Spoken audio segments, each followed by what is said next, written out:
If you've ever wanted to know how to make glitter and epoxy tumblers, but you have no idea where to start, keep on watching. I'm Alex with DIY Alex. And I'm Kate with Kate Boyle Crafts. And we are collaborating to bring you a magical series on DIY epoxy tumblers start to finish. Collectively, we have over 3 whopping years of experience of doing epoxy tumblers and other epoxy crafts. Yeah, we do. So we're going to show you a series to answer all of your basic questions. So we're going to start with how to prep a tumbler. Then we're going to show you 2 different ways to glitter a tumbler. Then we're going to make a great video that answers all your questions on how to epoxy a tumbler, followed by how to finish a tumbler and clean it up so that it looks pretty and perfect to send away to customers or to give as a gift. Okay, so let's go ahead and get started with how to glitter a tumbler using the epoxy method. Yeah. So we will use just a regular medicine cup, and so for a 20 ounce, usually what we do is do 10 milliliters, so that will be 5 milliliters of part A and 5 milliliters of part B. And how I like to do it is I will take my medicine cup and a Sharpie, and I will mark my 5 milliliter line with a Sharpie, and then use my Sharpie to mark my 10 milliliter line. I do it this way because I find that, doing tumblers and using epoxy and everything can be pretty wasteful. So I try really hard to, eliminate waste whenever I can. So I mix both of my parts together in the same cup to try to help, prevent plastic waste. I think that's a great strategy because it is definitely wasteful. It is. And something that Katie has mentioned to me before is she probably won't use all 10 milliliters when she applies the glitter to the cup, but I think it's always beneficial to have a little extra, especially when you're new, because as you get a groove and as you get a feel for what making tumblers is like for you and how comfortable you are, you will probably use less product, but having a little bit of extra is always a good thing. Yes. And we didn't say this, but we are starting with our prepped tumbler. So this is the tumbler in the last video that you saw us prep. So if you haven't seen that video, I'll link it in the YouTube card above so that you can go back and watch the best way to prep a tumbler, because in Katie's opinion and in my opinion, prepping a tumbler is the most important part of the process. Yes. Absolutely.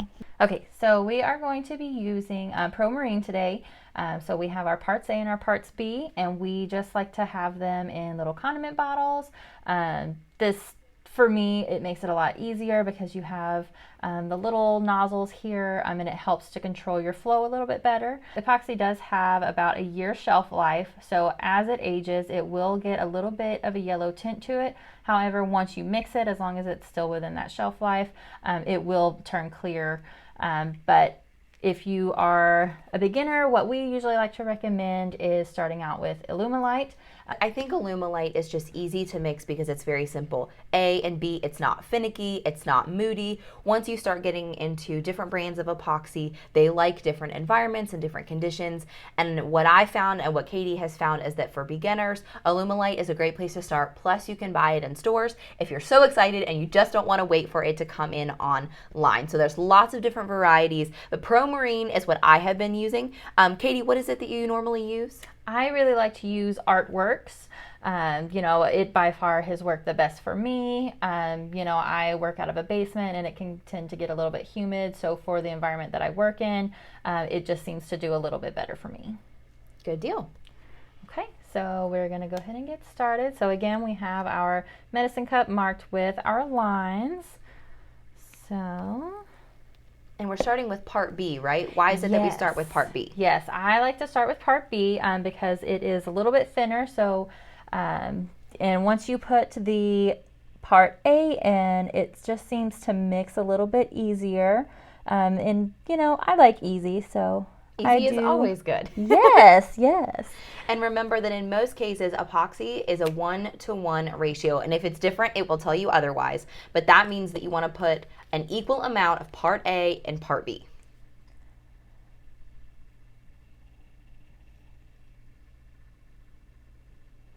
And then when I pour my part B in, I also kind of like to go all around and make sure that it kind of gets everywhere and it doesn't sit in one spot. This just kind of helps to spread it to be able to mix a little bit easier once we get there.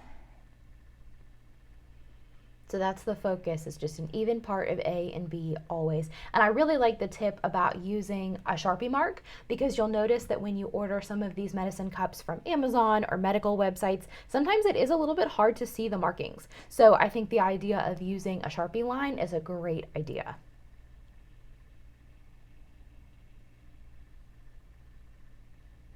Okay, and then you always want to stop just a hair before it gets there, because the epoxy will start to spread, so it will, you know, increase on your line there. So you just want to be mindful of that. So what I personally like to use is I like to use a larger stick. This is just a regular popsicle stick. You can get pretty much anywhere. I like to use this one because it takes up more surface area, and as you mix, it will help prevent any kind of bubbling. So what I like to do is I like to start out going around the sides, because it is everywhere in here. So you want to make sure that you're mixing all of it.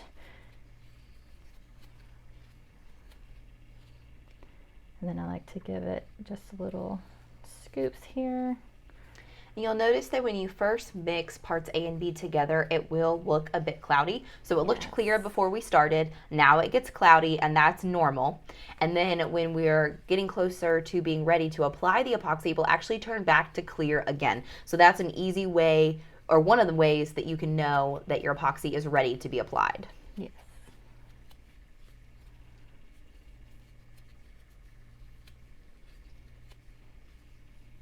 So Katie, what do you do when you start getting ready to apply your epoxy? How do you know that it's ready, and what do you do to prep it? So how you know is definitely that it has been clear. And so what I like to do is I also like to use a heat gun. Some people prefer a torch. I am not a big fan of a torch, but I really like my heat gun. So what I like to do is I like to hit it from the top and the bottom just a little bit, because as it warms, it tends to mix a little bit better. And I noticed that when you were mixing your epoxy, you mixed it really slow. So is that the best way to make sure there's less bubbles? Is that what that helps with? Yes, it definitely helps. And that's, you know, between the slow mixing and using a wider popsicle stick, you know, that helps eliminate the bubbles. So that way, you know, it's just a little bit easier to work with. You don't have to spend your time waiting around for your epoxy bubbles to pop. Oh, interesting. Okay. So we are just going to use this little guy here, and it's a Harbor Freight heat gun for like $14.99. A blow dryer will work if that's all that you have, but I really think a cheap heat gun is definitely recommended. All right, so again, we're just gonna hit it just for a second, top and bottom, just to warm it up, to help make mixing a little bit easier. I think that was really good that Katie was so quick, because something else that I have also learned through trial and error is that if you keep your heat gun on your little tiny medicine cup too long, you can melt it. Yes. We don't want you guys melting your medicine cups in your basement. It's not a good time. All right, so, and as you can see, it has now turned very clear, very pretty, not very many bubbles in there. It gets very thin. Sorry, I was trying to get on camera. But yeah, I know, it's hard to see. So it does get a little bit thinner, especially after it's been heated, I've noticed. Yes. So, and I always like to scrape my little popsicle stick, because I want to keep as much epoxy as possible. And underneath the tumbler, you guys, is a silicone mat. That's what this is, because epoxy doesn't stick to silicone. So it's simply a silicone baking mat that you could put on a cookie sheet. Don't use it on a cookie sheet after you've put epoxy on it, but you can buy one from the store, or you can buy one and just designate it as your epoxy mat, because that will help you from getting epoxy everywhere. You'll also notice my extremely high-tech cardboard guard that I've made that goes around my station so that I don't get epoxy on my carpet or on my other supplies. Yes, and at my house, what I have is a, those little plastic things that you put your office chair on. Yes. Yes, I have one of those, because I may or may not have dropped a little bit of epoxy, and gotten in a lot of trouble for it. So, Nice. Yeah. so that is another helpful thing. You can also use pans from the dollar store, like aluminum pans that you would cook food in. I like to use the cookie sheet size ones to put underneath your turner because I am a lot more messy than Katie, so that's what I use to protect my surface, but just be mindful of that, especially if you're new. Yes. Applying the epoxy itself. So what I like to do is I just kind of pour just kind of a little line and get it going, and just as it spins, just a little bit more each time. I try not to go over the spots that already have some. So, and maybe a little bit more here. And then let's put our excess to the side. Okay, and so one of the ways that you can save some epoxy is by going around the sides. So this will help smear your epoxy a little bit better than just going straight up and down. So we'll just make sure, we'll see how far this gets us.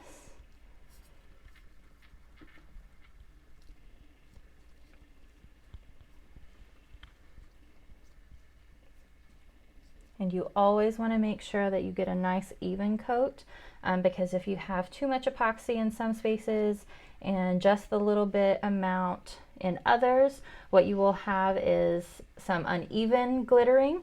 And this is because the glitter will sink into the epoxy where there's too much, and then the other parts will sit on top of the epoxy. So it will look a little bit different. So when it looks a little bit wet, that means there was too much epoxy. And whenever it looks, very on top of it, that is because you had just the right amount. Interesting. Something else that we did not show you in this video is before we started the camera, we made sure that our tumbler was spinning straight. So especially when you use like foam footballs from Dollar Tree on the end of your turner, you can end up being able to see seeing that your cup rotates unevenly, and that can cause your epoxy to pool in certain spots and be uneven. So make sure before you apply any epoxy, you turn your turner on and let it spin, and make sure that it is spinning evenly all the way around.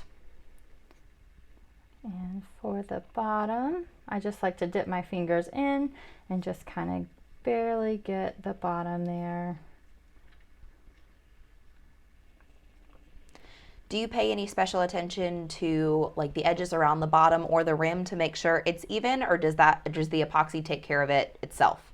The rims can always be a little bit tricky, so I try to pay a little extra attention to them just because they tend to be one of the most common problems with doing tumblers. So I just try to make sure, just pay real close attention. But the wrapping up process of it, the sanding after we get the glitter on and our first coat on, are what really help the edges of it. Okay. So if your edges are uneven the first time, you can still save it. Yes. Okay. Yes. That's good news. All right. So it looks like we have our tumbler about ready for the glitter. If your cup has these little lines here, you just kind of want to take a look and make sure that the epoxy has gotten into those lines, because otherwise once it's glittered, you will just still be able to see that clear line there. So we still have a good bit of epoxy in there. Whenever it's sitting straight up, I'm still sitting at that 5 milliliters. So we didn't even use half of what we used or what we made. So that's good news. Yeah. And we can always use any excess. What I like to do is I like to make glitter molds. I try to find a glitter. Maybe I haven't made my glitter sample yet, and I'll use that. Or there are other various cute little molds. I know around Christmas time, like Hobby Lobby will have little penguins, so those are cute. I know someone else who got the little poop emoji and was using the little brown glitter to make little poop emojis. They were so cute. There's just all kinds of different things that you can use, so that way you're not wasting the extra epoxy that you had made. All the molds that I own are from the candy making section of Michael's. So you can find them that easy. For our glittering. So what I like to do is I like to let this turn just for a few minutes, not too terribly long, just so that way it can kind of even itself out. Because epoxy is self-leveling. So if you give it 5 minutes or so to kind of do its thing, it'll do a lot of the evening work for you. For when I glitter, I really like to use, it's just a sheet of copy paper, just so that way I can salvage any of the extra. And we'll start with our bottom first. Okay. So I like to start with the bottom. This tends to be one of the more complicated parts, just because of the angle that it's at. Whenever your tumbler has to be straight this way, getting the bottom can be a little bit challenging. Now on my turner, I can just kind of lift it back. But today we're using Alex's turner, so it doesn't have quite that. It's not quite as easy on the style of mine. So we're going to pop a little bit of a wheelie to try to get down, because I really think that's the easiest way. I've not really found a good way other than tilting the turner to do it. So just do your best, but of course be safe, be careful when tilting your turner. Don't drop the whole thing. Yes, absolutely. Alrighty, so what we are using today, we are going to be using Hummingbird from Glitter by Mama Boss. We love this kind of color. So it's so pretty. It is so pretty. All right, so what I like to use is the larger side. Shakers like this, and the majority of shakers, they're just kind of spice shakers, so they will have the slotted side. For a full tumbler, if you're glittering a full tumbler, what I like to use is that larger side, because it really doesn't matter a whole lot. You don't have to have a lot of control with it. Okay, we're just going to kind of lift it up here a little bit, and as it glitters, it will kind of fall onto it.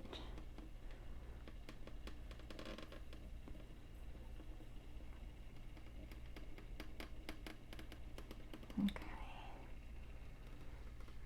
so we've gotten our bottom, so we're going to just continue around the top. Now I usually like to go sideways like this, but a lot of people also like to glitter this way. That's a personal preference.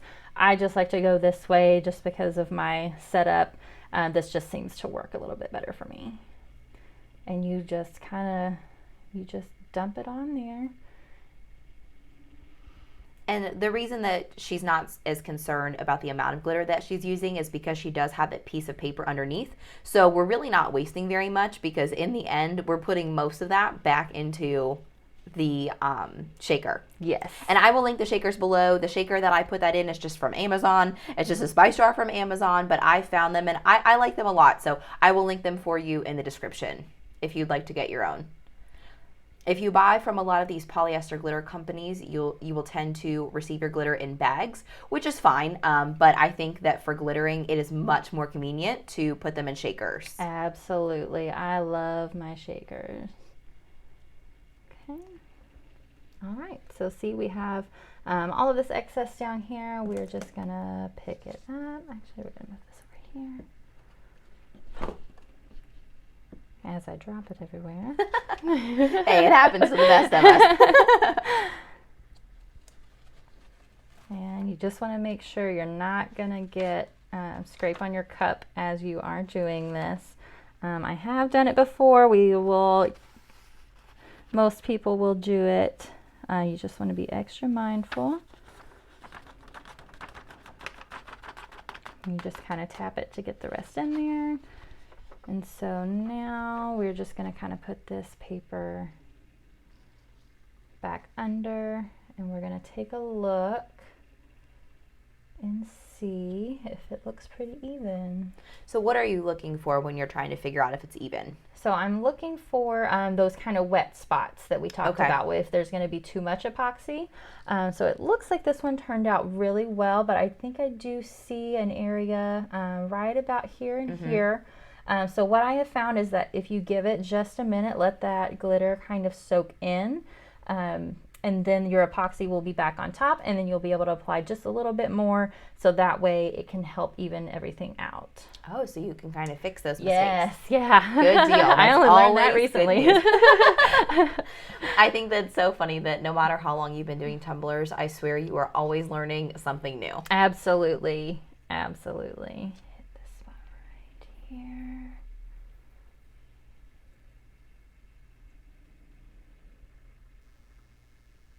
See, now you can't even tell that it was there. Yeah, that's crazy how much that helps. And you guys, I know that from this camera angle you can't see that, but if you are not able to see some of those spots, you can always go to the side of the tumbler and check it as well. I think having lots and lots of light over top your tumbler is really helpful. I personally use like a desk lamp that was $8 at Walmart that sits on my table with my turner so that I have really, really bright light over top. And I always go to the side and check for any imperfections or spots that I see.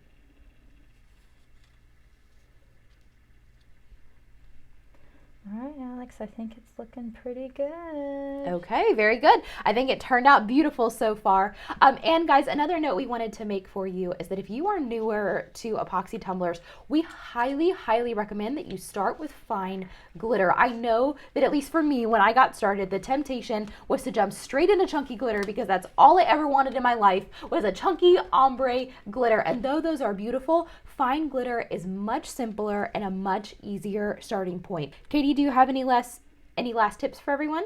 So for the 20 ounce, what we used again was the 10 milliliters, so 5 milliliters of each part. So if you're going to be starting out with a 30 ounce tumbler, what I would recommend is starting out with 15 milliliters. So that would be 7.5 of each part A and part B, and most medicine cups will have that 7.5 on there, or if you would rather just keep it even numbers, you're welcome to do a little bit extra just in case. So yeah, so you could do like 20 milliliters if you didn't, and you could mix 10 milliliters of part A and 10 milliliters of part B if you're more comfortable with that, but we definitely recommend more epoxy for bigger cups. This is a typical 20 ounce tumbler, and these are actually it's an Ozark Trail tumbler that we bought at Walmart. Just adjust the amount of epoxy you need for the type of tumbler that you have. If you enjoyed this video, make sure to give it a big thumbs up. And if you learned something in this video, be sure to tell us what you learned down below in the comments. Definitely. And if you want to see more epoxy and glitter crafts, make sure that you subscribe to both Kate Boyle Crafts and DIY Alex. We'll definitely link the other channel in the subscription below. We'll see you in the next episode. That's a wrap.